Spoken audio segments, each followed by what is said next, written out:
So, Adam Ostrow of Mashable, employee number 2, was it? Yeah. Employee number 2 from Mashable. I'd love to hear more about what you guys are doing at Mashable around content and advertising and the convergence of the two things. Thanks for having me here. It's been a great day. I actually grew up about 15 minutes away from Love that. the Local Westchester Westchester Digital boy. Summit, so That's it's good to be back, even though it's just a short ride up from New York. Yeah. Our discussion today focused really on native advertising, which is something that's been around for a long time if you think about it. One of the things I pointed out on my panel is that the Guinness Book of World Records was actually created by the Guinness Brewing Company as a form of content marketing, and that's 50, 60 years ago. It's mind-blowing at this point. Yeah. Wait, what? Okay. Yeah.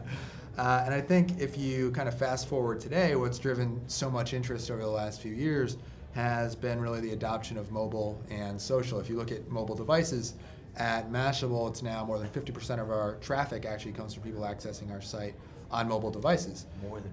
Yeah, and when you think about what people are doing on their mobile devices, the number one activity is social networking. Yeah. So it's become incredibly important for a publisher like Mashable to connect with our audience through social platforms. That's actually how we were able to, essentially a media company that was started by one person with no capital, didn't raise money until actually about 4 months ago. We raised our first round of capital at the start of 2014.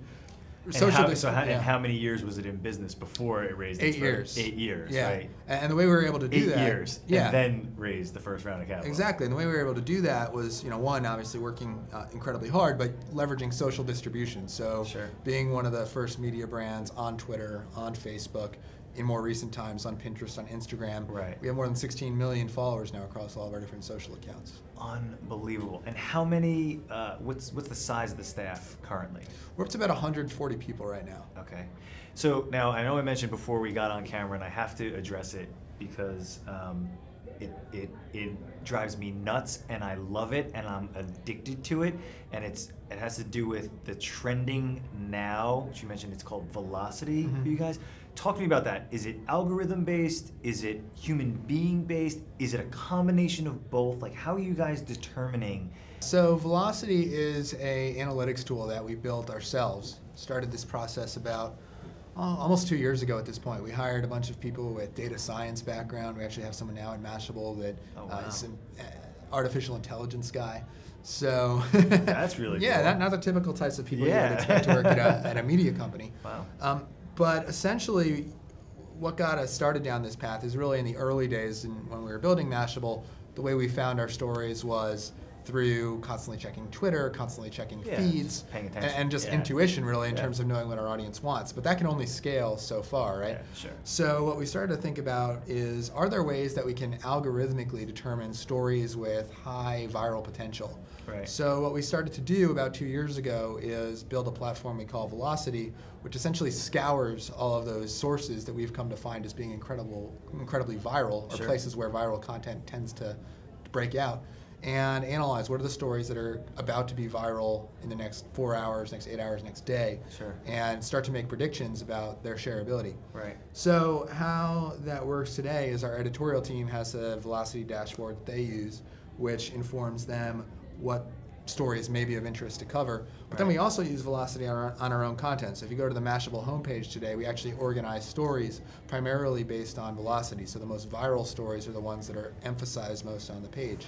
Is there a point where an editorial team says, okay, this is trending, but we really think what this means that it's trending, that this other thing is happening, right? That it's not so much an obvious story, that it's maybe because a serious story now has a meme that's been created, like an offshoot story that's mocking something. Yeah, absolutely. I mean, editorial judgment still plays a crucial role. I think whether you're approaching this from a publisher perspective or a brand perspective. Right. But yeah, I mean, for us, it's not necessarily, this is the story, go report it. It's kind of track down, okay, why is this thing going viral? So actually one of the first success stories with Velocity, which is pretty funny, this is just when we were beta testing it almost 2 years ago at this point, was we saw that the next thing to go viral on the web was the Facebook page for the Walmart in Kodiak, Alaska, which seemed incredibly bizarre at the time. Like, why on earth are people sharing this page? So we couldn't figure it out at first. We didn't think it made any sense. At this point, the editorial team wasn't even really using the product. Right. But a day or two later, it came to editorial's attention that the internet essentially had pranked Walmart because they had a contest where they said they were going to send the hip hop artist Pitbull to the Walmart Facebook, the Walmart that got the most likes on Facebook.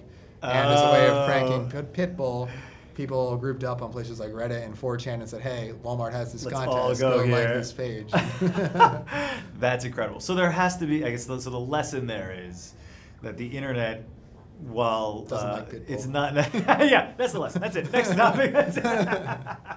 So, but I think it's compelling too, especially, when we have conversations with clients, potential clients at Silverback, they get a little skittish. The old school marketers, old school advertising guys, always trying to put my people out of business, and that's not necessarily the case. It's to leverage technologies to help amplify some of the things that you're doing, and it's compelling to hear from some, a publisher that's relying so much on technology reporting to say there's a definitive human element in what goes into what is deemed relevant throughout the whole of the internet, that it's not just one big machine. Right? Yeah, exactly, and that's how we also use velocity on the distribution side of Mashable. So once we've published a piece of content, we're using velocity to track how viral that content could potentially be.